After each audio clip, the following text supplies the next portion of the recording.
Hey guys, welcome back. It's surprise. We have CGC grading cards that were never released, that have no official release, and are almost certainly stolen. It was only a matter of time before this would happen.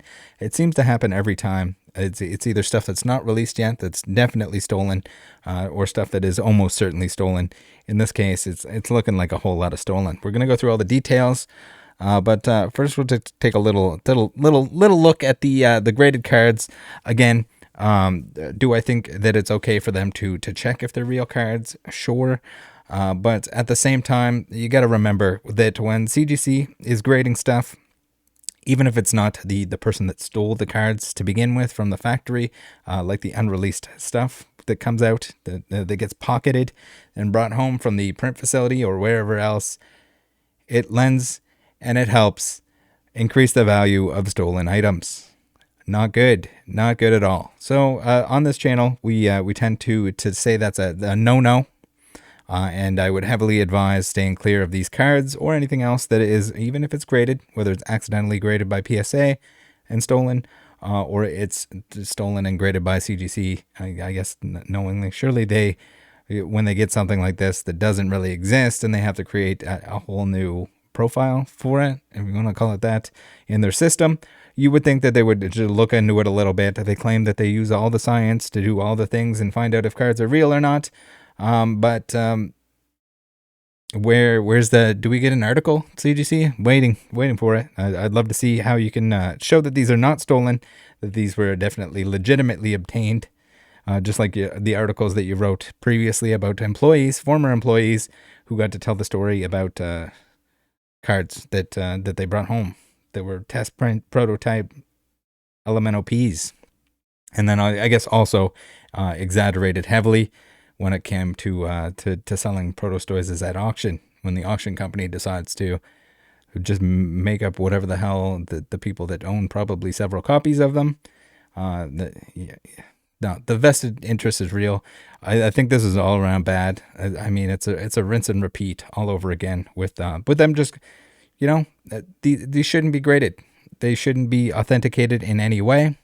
If the Pokemon company says no, they didn't come out, and by all means, that's all you need to find out. That's all the information you need. If there was no official release, you shouldn't be grading. You shouldn't be authenticating them, because now there's a lot of people that will just blindly, whether it's intentional or not, just say like, yeah, they're real cards. Look, they're real. They're not. There's no way they're stolen, because CGC put them in a plastic case and says they're authentic. So all of that, all the grading, whatever, it all goes out the window when something isn't officially released. That's how it should be. That's how PSA does it. Has PSA made a mistake in the past? Yes, they graded unreleased cards. I don't know how you accidentally grade something that hasn't come out yet, but it's happened. But at least they kind of owned up to that, canceled the cert number, and had them send the card back in. I don't know if they ever actually sent the card back in. That was like Gary's Pokemart and the G Ballers that did that snuck one through. So yeah, I guess that's pretty much. We know CGC. They'll toss an authentication on anything and everything. I guess that's what you got to do. If there's less people grading with you now, if it's not the ultimate boom, people have other options. They don't have to just default to whatever's going to be the quickest turnaround, the cheapest, where it's all cheap now, where it's kind of like just reverting back to where it was beforehand. And they gotta find some way to stand out, and I guess that's it. Grading and authenticating stolen cards is their choice, their niche that they're going to fill. So at first glance, when I saw these, I thought they were fake stamps. From photos, it's kind of hard to tell for sure if the stamps were faked, but there's a very good chance they're real, just stolen, since they have the inserts to go with them. They're inside the standard clear wrap sets of 4 as they come, and we got more pictures here. We'll take a look through some of them here. Again, like, I don't know. I collect master sets, and I have no desire to pick these up. I would rather die than put something stolen in my collection, Maybe that's just me. You can see some of the stamps are a little sketchy, but I mean that can happen. It's hard to tell without actually seeing them in person and comparing them to real examples. So I'm assuming that CGC did that, but you would think if they did some sort of scientific examination, they would have put out some kind of article, unless they're just trying to like maybe hope that no one noticed that they graded this stuff, even though everyone at this point should be assuming that these are very stolen.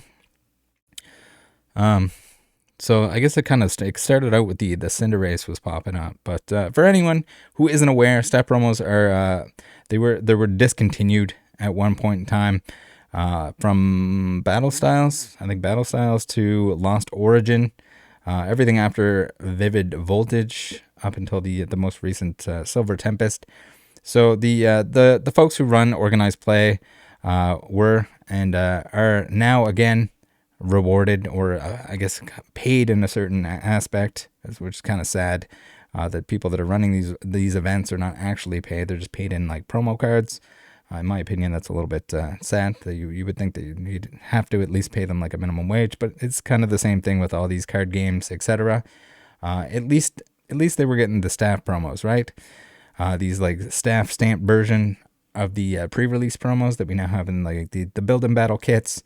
The staff ones go to those judges that are running those events at the game stores. Ideally, we've seen recently on a video that I made where they don't seem like they're always going there. We had somebody that was selling five sets and says that his staff was adequately compensated or something like that, but it's weird that they don't get their promos, or maybe you just got too many promos and you're claiming that your event is bigger than it actually is. Who knows? So after Vivid Voltage, they were discontinued, and apparently this was due to the fact that the stores or store owners were keeping the promos. I think largely due to the fact that was a very expensive set. You had the Charizard, you had the Lugia in there. The Charizard probably carrying the large majority of that weight, and people were just in an absolute frenzy at that point in time. We had events that were no longer being run, etc. So it was a weird spot. So instead of giving them to judges, I think that's supposed to be like the major reason that they were going to discontinue them. I don't know how they decide. I guess they decided to bring them back because you have to give people something in order to run events. Like, it's bad enough that you're paying them in Pokemon cards, but we'll get off of that. So these cards were never released officially, not only according to, if you can ask stores, you can ask tournament organizers, you can ask even PSA, but also, most importantly, is the Pokemon company themselves. So in their words, there is no official way to obtain these cards, aka they were either stolen, they were oopsie doopsie, maybe a gust of wind like blew them out the back door of a warehouse, etc. We've seen countless times where like this stuff gets stolen, leaked early. If this stuff is sitting around because they did actually print the stuff and someone decided like, hey, I'm going to fill my pockets with this, whether they knew what they were stealing or not, whether they knew that it was released or not, is a different story. And we don't have that entire story just yet. But the stories that we are hearing, they don't really add up. We have like an Australian who had the majority of these and is claiming to have purchased from a game store in the United Kingdom, then sold on eBay at prices that weren't really high enough to say that they really knew what they had. So again, just the fact that like there's no repeated like accidental release. They're all kind of coming from the same source. Guys, it's the same 5-finger swipey that we've seen time and time again. And it's how, I mean, you have to be pretty much like just blindfolding yourself and lying to yourself to tell yourself that it isn't that. And CGC, if they get a card, something that they've never graded before, something that's not supposed to exist, you would think they would at least have to show some sort of anything. Like, show us anything. Show us, at least make some crap up and like tell us that it actually came from that game store, that like oopsie doopsie had them, wasn't selling them from a markup or anything like that. Like, at least dig into that information to prove the fact that these weren't stolen, that they exist, that they're real cards. I don't give a shit if the foil on it is real. I want to know where they came from. If you can't prove the origin, that they were somehow accidentally released. We've seen cards that are accidentally released, and usually it'll be like a repetitive thing that, like, oops, we put these in another pack or something like that, or we put them on shelves early, etc. This isn't the case. We got like sketchy stories, cards coming from the same spot, Pokemon saying that there's no official way to obtain them. They just shouldn't be graded. So that being said, someone did submit these to PSA at least once. One example of someone submitting these to PSA, and they got sent back and couldn't be authenticated, as they were never officially released. Surprise, surprise. And apparently there was a staff Cinderace that was accidentally graded. I didn't actually see that in the case itself, but apparently that had to be returned, voided, and the standard process of like hey, we didn't mean to grade this, send it back to us, the cert's no longer valid, etc. But yeah, with the Cinderace itself, there were only 3, and it was like at the beginning there was only like 3 that popped up, and they were all from the same area. And when I was seeing the Cinderace, this is like, at that point I'm like, no, this has got to be a fake stamp on just a Chilling Reign Cinderace. Somebody's trying to make some money with this, like, all of a sudden super duper secret card that never existed, because the card is the same. The only thing different is the staff on there. So if someone decided to play nefarious, and when you see pictures of something, this is a decent picture, but it isn't a sleeve, so I mean, you got to take that all into consideration. If it's coming from somewhere, if there's no actual story behind any of it, there's no like receipt.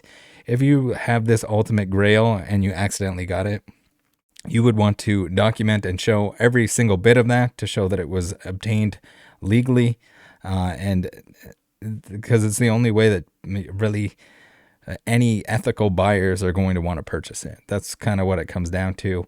If you have all the paperwork, hey, this game store received it by accident, they sold it to me, whatever, show all of that. If it's hidden, if you're hiding something, you're hiding something for a reason, probably.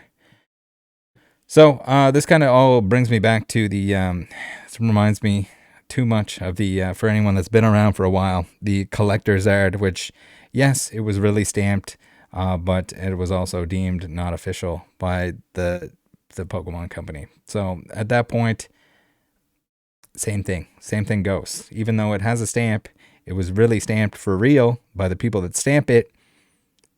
It was no longer a thing. It was no longer official in the eyes of the Pokemon company.